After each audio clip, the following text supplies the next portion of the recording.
दोस्तों, आलस्य को मनुष्य का सबसे बड़ा शत्रु माना जाता है। एक आलसी इंसान जीवन में कभी सफलता प्राप्त नहीं कर सकता। यह कहानी आलस्य की बुरी आदत को हटाने और आपको स्वाधीन बनाने के लिए है। कृपया इसे पूरा देखें।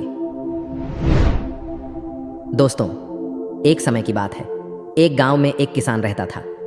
एक बार जब उसने अपने खेत में फसल उगाई, तब एक गौरैया ने उसके खेत के बीचों बीच फसल में घोंसला बना दिया और उसने 2 अंडे भी दे दिए। बहुत जल्द उन अंडों से गौरैया के बच्चे बाहर आ गए और अपने माँ के साथ खुशी खुशी रहने लगे। गौरैया खाने की तलाश में रोज जंगल में जाती थी। एक दिन जब वह जंगल से वापस आई तो उसने देखा कि उसके बच्चे डरे हुए हैं। उसने पूछा, क्या हुआ बच्चों, तुम डरे हुए क्यों हो? बच्चों ने कहा, माँ, आज खेत में किसान आया था और उसने कहा कि कल वह अपने बेटे को फसल काटने के लिए भेजेगा। माँ, हम क्या करेंगे?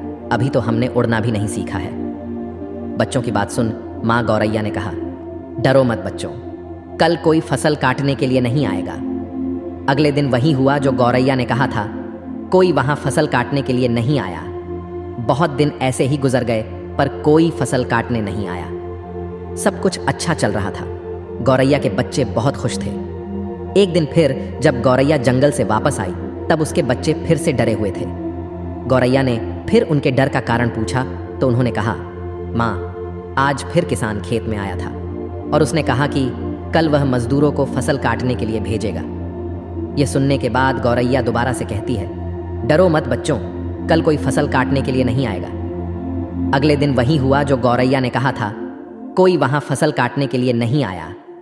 एक दिन फिर जब गौरैया जंगल से वापस आई तब उसके बच्चों ने कहा, माँ, आज किसान फिर खेत में आया था।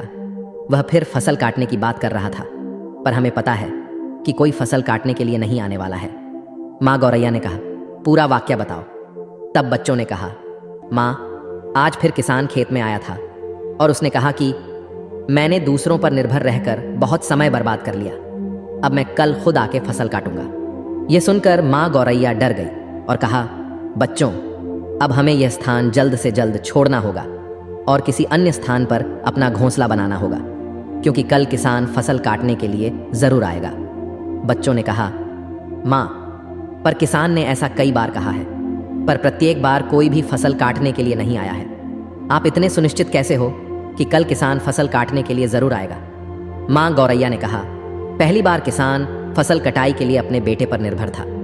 दूसरी बार किसान फसल कटाई के लिए मजदूरों पर निर्भर था। और जब आप अपने कामों के लिए दूसरों पर निर्भर करते हो तो आपका काम कभी पूरा नहीं होता है।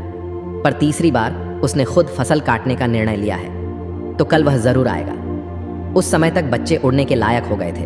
वो वहां से उड़ गए और किसी दूसरी जगह पर अपना घोंसला बना लिया। अगले दिन किसान खेत में आया और फसल की कटाई करना शुरू कर दिया। दोस्तों, जो इंसान हमेशा दूसरों पर निर्भर करता है उसका काम कभी पूरा नहीं होता। वास्तव में वो आलसी इंसान है। ऐसा इंसान समाज में तिरस्कृत ही होता है। इसका ये मतलब नहीं है कि हमें दूसरों की सहायता नहीं लेनी चाहिए। दूसरों से सहायता लेने में कोई बुराई नहीं है, पर दूसरों पर निर्भर हो जाना ये गलत है। यदि आप अपने काम को अच्छी तरह और निश्चित समय अंतराल में पूर्ण करना चाहते हैं तो उचित रहेगा कि उसे आप स्वयं ही करें। अपना काम स्वयं करने की आदत आपको स्वाभिमानी बनाती है और एक स्वाभिमानी व्यक्ति का सम्मान पूरा समाज करता है। आपको सकारात्मक बनाए रखने की मेरी इस कोशिश को लाइक करें।